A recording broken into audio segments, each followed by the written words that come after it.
अच्छा जी, तो अब हम स्टार्ट करते हैं अपना चैप्टर नंबर 2, टेक्स्ट।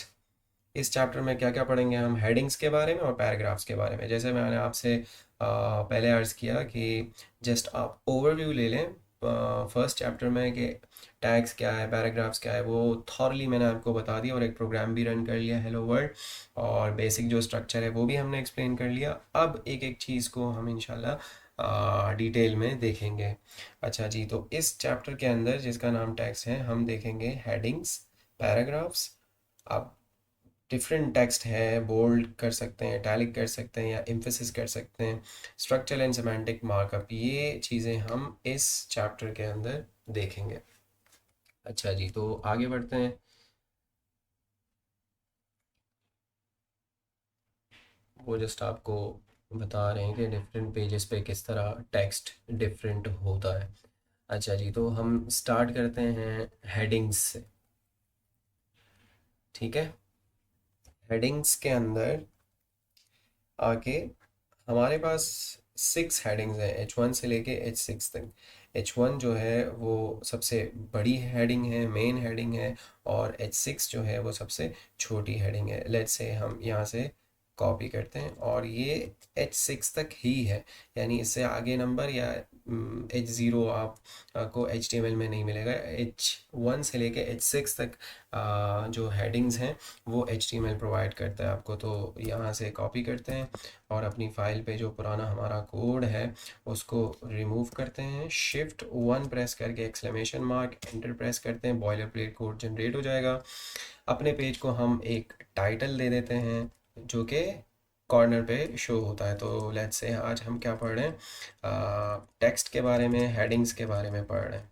तो टाइटल लेट्स से उसको टेक्स्ट दे देते हैं और यहाँ आके हम एक H1 जो कि बड़ा टेक्स्ट होगा तो वो लिख लेते हैं और लिख लेते हैं कि today we are learning about HTML headings.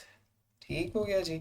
और नीचे आके हमने जो कंटेंट कॉपी किया था वो पेस्ट कर लेते हैं, लेकिन उसको पेस्ट करने से पहले हम इसको सेव करते हैं और इसका रिजल्ट देखते हैं ताकि आप लोग कंफ्यूज ना हो।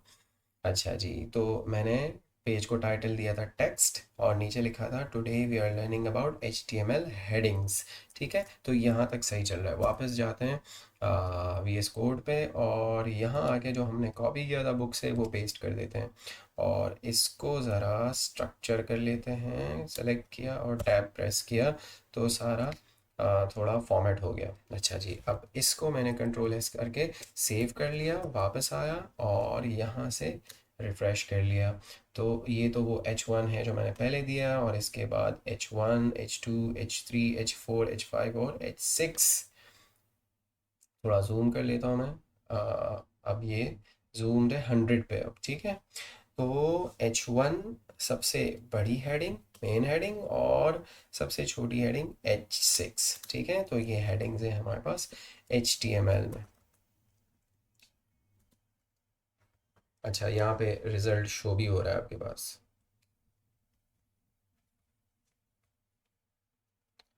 इसके अलावा पैराग्राफ्स हैं हमारे पास जो ऑलरेडी हम देख चुके हैं, लेकिन फिर भी आपको दिखा देते हैं।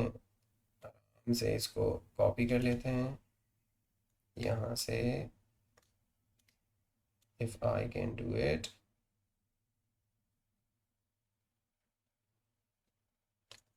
अच्छा जी, थोड़ा चैलेंजिंग हो गया। यहाँ से मैं कीबोर्ड के थ्रू कर लेता हूँ। ठीक है, कॉपी किया और यहाँ पे आके पहले इसको रिमूव कर लिया और पेस्ट कर लिया। ठीक हो गया जी। यहाँ वो टैग आया नहीं है, एंगल ब्रैकेट स्टार्ट वाला नहीं आया, तो मैंने शिफ्ट के साथ वो इंसर्ट कर लिया। और ये जो टेक्स्ट थोड़ा बाहर जा रहा है इसको मैं थोड़ा स्ट्रक्चर कर लेता हूँ ताकि ये अंदर आए। ठीक हो गया जी। और भी इसको थोड़ा फॉर्मेट कर सकते हैं, ज़रूरी नहीं है, लेकिन आपका कोड थोड़ा अच्छा लगे इसलिए मैं कर रहा हूँ ताकि आपको पता भी चले कि कौन सा टेक्स्ट कहाँ पे जा रहा है, कौन सी चीज़ कहाँ जा रही है, किसके अंदर क्या है। अच्छा, ये किया, इसको भी टैप कर लिया ताकि पता चले कि इस पी के अंदर ये सारा टेक्स्ट आ रहा है। सिमिलरली यहाँ से, अच्छा ये जो मैं कर रहा हूँ ज़रूरी नहीं है, लेकिन मैं थोड़ा ब्यूटीफाई कर रहा हूँ कोड को ताकि आप लोगों को समझने में आसानी हो। अच्छा इसको टैप किया तो ये स्ट्रक्चर्ड हो गया थोड़ा। अच्छा जी, अब पता चल रहा है कि इस पी टैग के अंदर ये कंटेंट है और इस पी के अंदर ये कंटेंट है। अच्छा जी, कंट्रोल एस से सेव किया, वापस ब्राउज़र पे आए और रिफ़्रेश किया तो दो पैराग्राफ्स हमारे पास आ चुके हैं। टेक्स्ट आप देख सकते हैं स्मॉल है। ये इन दो पैराग्राफ्स का रिज़ल्ट है। अच्छा जी, वापस आते हैं। रिज़ल्ट भी आपको यहाँ बुक में शो हो रहा है। बोल्ड और इटैलिक करने से पहले हेडिंग और पैराग्राफ की एक और अच्छी सी एग्जांपल खुद से देख लेते हैं। लेट्स से यार देखो, आप लिखते हो H1, यानी एक हेडिंग है, आपने लिखा साइंस। ठीक है, अब साइंस के बारे में लेट्स से आप कुछ लिख रहे हो, एक पैराग्राफ लिख रहे हो, तो आपने लिखा साइंस और the study of universe is called science. Science, yeah, it is my most favorite subject.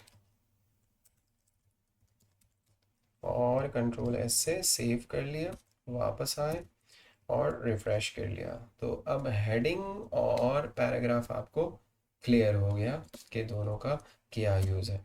अच्छा जी, वापस आए और नेक्स्ट जो हमारे पास आ रहा है bold and italic. Bold text, बड़ा टेक्स्ट जो आपको नज़र आता है, लाइक दिस वन, ये की फीचर्स आपको नज़र आ रहे हैं। बाकी टेक्स्ट के मुकाबले में ये थोड़ा बड़ा है, डार्कर है, सही है, तो ये वाला टेक्स्ट कहलाता है बोल्ड। अच्छा जी, इटैलिक थोड़ा टिल्ट हुआ हुआ टेक्स्ट होता है, लाइक हम यहाँ से देख लेते हैं, थोड़ा स्क्रॉल करके। ओ अच्छा जी, तो आई टैग के अंदर जो भी आप लिखते हो वो आपका इटैलिक टेक्स्ट होता है। अब पहले इटैलिक टेक्स्ट आप देख लें, जैसे यहाँ पे एंडेवर है ना, ये इटैलिक आई टैग के अंदर लिखा हुआ है, तो ये थोड़ा टिल्ट होके आपके पास आएगा। एंडेवर लिखा हुआ है, इसके अलावा ये सोलेनम लिखा हुआ है जो दूसरी लैंग्वेज में पता नहीं क्या लिखा हुआ है, तो ये आपके पास थोड़ा टिल्ट होके आ रहा है। ये होता है आपका इटैलिक टेक्स्ट। तो इस तरह के अगर हमें थोड़ी स्टाइलिंग वाइलिंग चाहिए तो वो हम किस तरह कर सकते हैं ये देख लेते हैं। इसको मैं यहाँ से कर लेता हूँ कॉपी, कंट्रोल सी, और टेक्स्ट एडिटर पे आके हम चूँकि सारा काम बॉडी के अंदर करते हैं, रिमेंबर दैट, तो यहाँ पे मैं पेस्ट कर लेता हूँ। अच्छा जी, ये एक पैराग्राफ है यहाँ से यहाँ तक। अब इसके अंदर बाकी टेक्स्ट जो है वो नॉर्मल आएगा, लेकिन मैंने बी टैग यूज़ किया है बोल्ड। जो बोल्ड वर्ड में लिखा है ना डॉट, उसको बी, यानी जो बोल्ड टैग के बोल्ड के लिए बी टैग मेरे पास होता है HTML में, उसके अंदर लिखा है, तो बाकी टेक्स्ट नॉर्मल आएगा। बोल्ड और डॉट थोड़ा बड़ा और थोड़ा डार्कर आएगा, बोल्ड टेक्स्ट मिलेगा हमें। अच्छा जी, same goes for this paragraph, जिसमें बी के अंदर आपने की फीचर्स लिखा है, तो की फीचर्स और बोल्ड ये दोनों आपके पास बोल्ड टेक्स्ट आएगा। सेव किया, ब्राउज़र पे वापस आए, रिफ्रेश किया, तो बोल्ड और की फीचर्स चूंकि आपने बी टैग के अंदर लिखा हुआ था तो वो आपके पास बोल्ड होकर आ चुका है। अच्छा जी, तो इसी तरह हम इटैलिक की एग्जांपल ले लेते हैं खुद से ही। लेट्स से मैंने लिखा पी, खुद से एंगल ब्रैकेट्स लिख रहा हूँ, तो थोड़ा इनकन्वीनियंट है। आप डायरेक्ट VS कोड में अगर आपको सजेशंस नहीं मिल रही तो फिर आपको डेफिनेटली वही करना पड़ेगा, लेकिन डायरेक्ट अगर आप लिखें पी, ठीक है, और एंटर कर लें तो पैराग्राफ आपके पास जनरेट हो जाएगा। लेट्स से मैं लिखता हूँ दिस इज ए पैराग्राफ। ठीक है, ज़रूरी नहीं है कि इसके अंदर आप लिख लो, हम जो आई है इटैलिक वो बाहर भी लिख सकते हैं। दिस इज और इटैलिक टेक्स्ट। ठीक है जी। और कंट्रोल एस से सेव किया, वापस ब्राउज़र पे आया और रिफ़्रेश किया, तो पैराग्राफ का टेक्स्ट ये है और जो इटैलिक है वो डिफरेंट स्टाइल के साथ यहाँ आ रहा है। अच्छा जी, अब ये आप पैराग्राफ के अंदर भी लिख सकते हो, लेकिन एज सच कोई रिक्वायरमेंट नहीं है, जस्ट मैं आपको शो करा रहा था कि यहाँ पे आप इन दोनों का डिफरेंस देख लो। अच्छा जी, बोल्ड का भी चलो आए हाथ देख ही लेते हैं। This is bold, control S, वापस आए, रिफ्रेश किया तो बोल्ड हमारे पास आ चुका है। अच्छा जी, ये एक लाइन में क्यों आ रहा है और ये डिफरेंट लाइंस में क्यों आ रहा है, इसके बारे में भी हम आगे जाके पढ़ेंगे। अच्छा जी, आगे चलते हैं। आगे चलते हैं और आगे जाने से पहले सुपरस्क्रिप्ट एंड सबस्क्रिप्ट से पहले मैं एक चीज़ देख लेता हूँ कि हम एक एक्सटेंशन डाल देते हैं लाइव सर्वर के नाम से। ये जो हम अभी जा जाके चेंजेस करते हैं, लेट्स से बोल्ड हम मैंने रिमूव किया, कंट्रोल एस किया, वापस आया, तो वो अभी भी यहाँ पे है पेज पे। अब मुझे क्या करना पड़ेगा, इसको रिफ़्रेश करना पड़ेगा।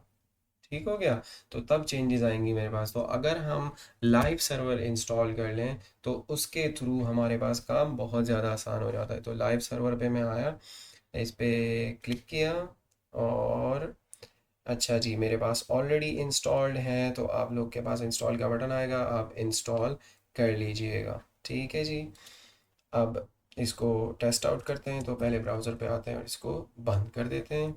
और जब आप लाइव सर्वर इंस्टॉल कर लें तो आपके पास ये यहाँ पे आएगा गो लाइव, इस पर क्लिक करें।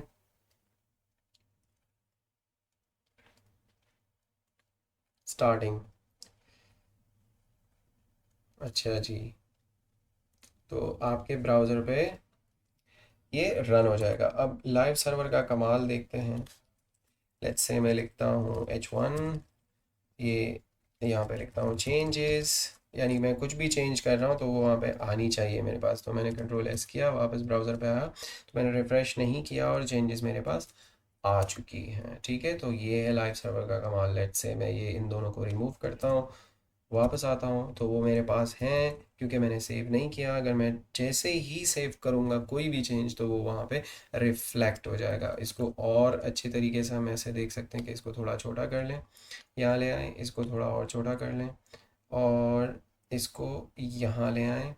मैं आपको जस्ट लाइव सर्वर दिखाना चाहता हूँ। इसको मैंने यहाँ रखा और इसको इसके साइज़ के हिसाब से एडजस्ट करके यहाँ पे रखा, इसको थोड़ा और छोटा कर लिया और देखें, अभी मैंने इसको सेव नहीं किया तो ये टेक्स्ट मेरे पास आ रहा है जो कि मैं रिमूव कर चुका हूँ। लेकिन जैसे ही मैंने कंट्रोल एस किया तो वो ऑटोमेटिकली लाइव सर्वर ने रिफ़्रेश कर लिया और सेव हो गया और चेंजेस मेरे पास आ गई हैं। लेट्स से चेंजेस, ठीक है, सेव किया तो वो रिफ्लेक्ट हो रहा है मेरे पास। तो ये एक्सटेंशन लाइव सर्वर का फंक्शन है।